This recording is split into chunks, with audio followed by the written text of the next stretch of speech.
But the truth is, if you're investing in Bitcoin miner companies, this is actually excellent news. All right, welcome to Talkin' Investing. I am Tom, and as always, this is not financial advice. Today, I want to talk to you about Bitcoin and the Bitcoin miners, and in specific, I want to talk about fear and the news cycle. So we're going to look at some stuff today that we don't ordinarily look at. So we cover Bitcoin and the Bitcoin miners quite a bit on this channel. So if you're interested in that content, please subscribe to the channel. And if you enjoy this video or if you get anything out of this, do us a favor and please smash the like button. Also, I want to note in the pinned comment below, there is a link to our free Discord. I enjoy talking to subscribers and it's really taken off and we're having a great conversation. So with all that said, let's get to Bitcoin. Okay, this is Bitcoin on the 1 hour chart. So each one of these candles represents 1 hour. So this is the last few days and this has kind of been the relevant period. We had a purple line here at around 46,700. That line had held as strong support for over a month. We tested it, I believe, 7 times successfully. Unfortunately, on January 5th, just 2 days ago, we broke through this line of support, and as soon as we did, we plummeted straight down to the next line of support. And you can see, just right in that same day, just in a short period of time, we went from this line of support to this line of support.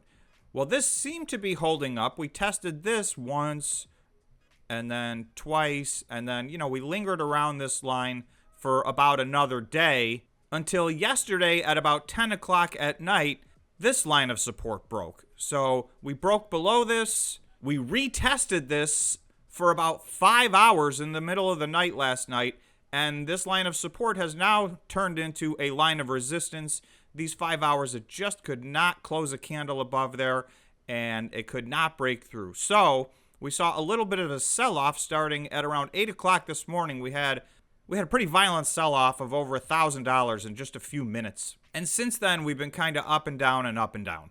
So we sit right now at $41,410. I just want to show you the Bitcoin mining big board. It is basically straight red right now.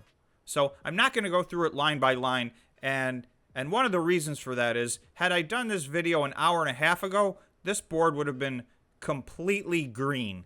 So you can see how quickly things change, and this has been the case for weeks now with Bitcoin. All of these stocks were green just 1 or 1.5 hours ago. Some of them were rallying pretty hard, and now they are all, other than Argo blockchain, everybody on this list is currently red. This has turned into, for the moment, a down day. I don't know where it's going to end up. Every day has been wild upswings and downswings in the miners, even though Bitcoin isn't really making wild swings. Almost every Bitcoin miner has broken through their line of support, and they are now looking for a new line of support as they continue on their way down. So let's go back to the Bitcoin chart. For Bitcoin, the next line that I have on my chart is at about $39,000, just under $39,700. That line of support goes back to the end of September, which was the end of the last bear run in Bitcoin. So I'm going to switch over to a longer term Bitcoin chart to kind of show you the significance of this. Okay, so this is the same exact Bitcoin chart. It's just on the 4-hour time frame. So it allows us to go all the way back to September and see the last 4 or 5 months of activity. So you can see right here, Bitcoin bottomed out on September 21st. And that was at about 39,650.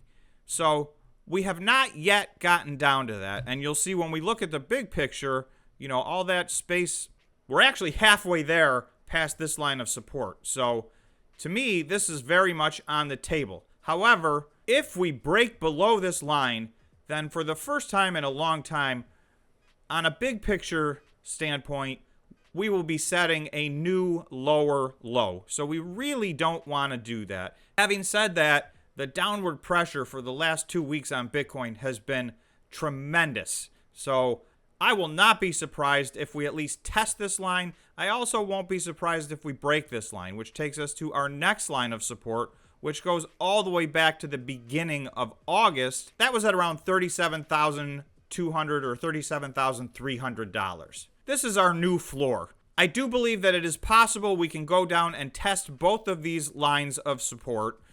If we do so, we really need to bounce off of them quickly. This line needs to hold. We need to bounce off of them quickly and get back above this so that we're heading in the right direction. Otherwise, we're starting to set up some signs for a bear market, which I don't think we're heading into and we really don't want to see. These downward pushes in Bitcoin are very brutal. They're very hard for Bitcoin and Bitcoin miner holders to get through. And this seems like it has gone on forever. But I just wanted to show this. On December 27th, which was last Monday, so it's this Friday, so that's just 2 business weeks, we were at $52,000. So that is not a distant memory. That is not an unattainable goal. We were just there at the beginning of last week. Now, yes, this has been a rough 2 trading weeks. So right now we are in the middle of what has turned into resistance at about 42,400. So again, to reiterate, this is the line I was talking about. It would be preferable that we do not go below this line. Retesting this line was our previous low from a longer term standpoint. If we go below this line significantly, and when I say go below, I don't mean candle wick below for 30 minutes or an hour. If we close a 4-hour candle below this line, that will indicate that we have now set a lower low, and that is a very bearish sign, even if only in the short term. That would tend to indicate that there's possibly more pain to come. So I'm leaving these 2 lines of support in play for sure. I just want to show you guys some headlines, because one of the reasons that this is happening and everybody starts to pile in, you guys probably know the term FUD. It's fear, uncertainty, and doubt. Well, these things tend to peak at or near the bottom. So I just want to show you the news cycle over the last day and a half.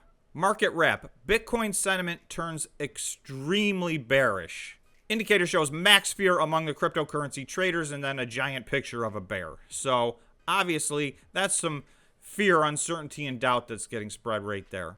Next, this was also yesterday, U.S. Congress to hold oversight hearings on crypto mining. So this is the ultimate FUD. Dangling government intervention is always the easiest way to spread fear and doubt, and so this is just another example of what I'm talking about. Gold will outperform the S&P 500 and Bitcoin in 2022. That is an extremely, extremely bearish position on Bitcoin. You can see how these headlines, one after the next, wear people out. They're very discouraging. And a lot of these are by design. Bitcoin price tumbles and no signs of a decisive reversal in sight, hedge fund risk manager says. Then we've got Kazakhstan internet blackout hits Bitcoin mining. Bitcoin mining and hash rates are back in the news. Rising fuel prices and the impact of mining on the environment are becoming key issues. So this is absolute total FUD. There is no new news in this at all, other than the fact that Kazakhstan has a little bit of an energy crisis. They're in a 60-day state of emergency. And that has to do more with Kazakhstan's infrastructure and their electrical grid. So, that is country specific. What has happened to them is when China closed, a lot of these Bitcoin miners moved to Kazakhstan. That may have contributed to their overall problem of a grid that may have already been at or near failure. So that's a very country-specific problem. But the truth is, if you're investing in Bitcoin miner companies, this is actually excellent news, because I think it was as much as 18% of the worldwide hash rate had moved to Kazakhstan. And if they're offline for 60 days for a temporary emergency, who knows? 60 days could turn into forever, or it could just be 60 days. So even if it's a couple of months, that's great news for the North American miners. They're going to mine more Bitcoin. The environment is becoming a key issue. Well, it's not becoming a key issue. This has been an extremely well-known issue that has been talked about. The North American Bitcoin miners have made massive strides in an effort to become environmentally friendly, and they are all on a path towards zero emissions, and most of them have already cut back their emissions radically. Many of the North American miners are already 90+% green. Here's the fear and greed index. So yesterday we hit 15, which was the lowest we've been in 7 or 8 months. Under 20 is extremely low. this still leaves us in extreme fear. You'll see last week fear, last month fear. 1 month ago, yesterday, we hit 16. That was the recent low. And then yesterday, we hit 15. So that is the new low. It's been well over a month of this downward trend and this fear and extreme fear. And really, this dates back to December 3rd, which was the Bitcoin flash crash. We were trading at 57 or 58,000 at that point. That was now just a little over a month ago, and the last 4 weeks have been just very, very, very difficult for Bitcoin holders and holders of the Bitcoin mining stocks. The downward pressure on Bitcoin has been massive in the short term. So it's important to understand risk reward. So I like to talk about these two new lines of support that I had to add because we've taken out all of our recent lines of support so that we understand what is the downside risk. But I still look at this as a risk-reward scenario. Just 2 weeks ago, we were at $52,000. That's $10,000 higher. So at about $41,000, is there $3,000 or $4,000 to the downside? Maybe. So I'm looking at that $3,000 or $4,000 as my risk. I'm looking at a very short-term reward. Just 2 weeks ago, we were at $52,000. 2 weeks before that, we were at $58,000. So this is how cryptocurrencies move. So I know that this does feel very desperate, and don't be shocked if there's some more downward pressure to come. However, it's important to remember that really none of the fundamentals in Bitcoin have changed at all. Adoption continues to increase. The amount of Bitcoin available continues to decrease. There's very few Bitcoin actually in circulation. So just from a supply and demand standpoint, I believe at some point this will catch up to itself, and this bear market we had in December that was no doubt brutal, I think will reverse, as it has mostly done.